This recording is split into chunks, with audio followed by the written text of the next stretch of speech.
ఈ రోజు మనం చేయబోయే రెసిపీ మలాయ్ కోఫ్తా. దానికి కావాల్సిన పదార్థాలు చూద్దాం.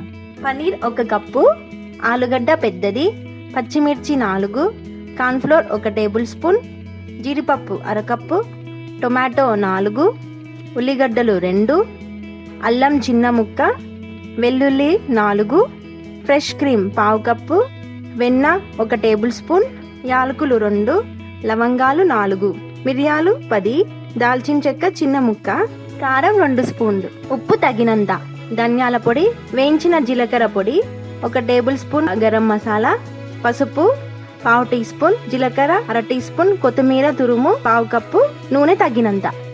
ఇప్పుడు మనం చేయబోయే విధానం చూద్దాం. ఆలుగడ్డ ఉడికించి స్మాష్ చేయాలి.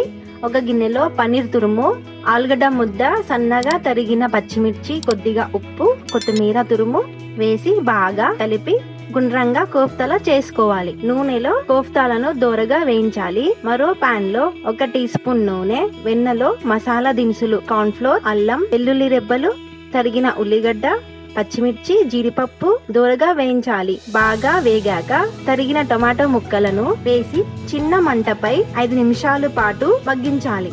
ఇప్పుడు కారం పొడి, ధనియాల పౌడర్, జీరా పౌడర్, పసుపు, కొద్దిగా చక్కెర వేసి బాగా కలిపి మూత పెట్టాలి.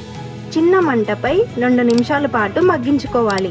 అంతా బాగా ఉడికి నూనె పైకి తేలాక స్టవ్ ఆఫ్ చేసుకోవాలి. మిశ్రమాన్ని చల్లార్చుకొని కొద్దిగా నీళ్లు పోసి మెత్తగా గ్రైండ్ చేసుకోవాలి. స్టవ్ మీద బాండీ పెట్టి 1 టీ స్పూన్ వెన్న వేసి వేడయ్యాక గ్రైండ్ చేసిన మిశ్రమం వేసి 1/2 కప్ వాటర్ పోసి చిన్న మంటపై ఉడికించాలి. మిశ్రమం బాగా ఉడికి నూనె పైకి తేలుతుండగా ఫ్రెష్ క్రీమ్, గరం మసాలా వేసి 1 నిమిషం పాటు ఉడికాక ముందుగా చేసి పెట్టిన కోఫ్తాలు, కొత్తిమీర తురుము కూడా వేసి మళ్ళీ 2 నిమిషాలు ఉడికిస్తే అంతే, గుమగుమలాడే మలాయ్ కోఫ్తా రెడీ.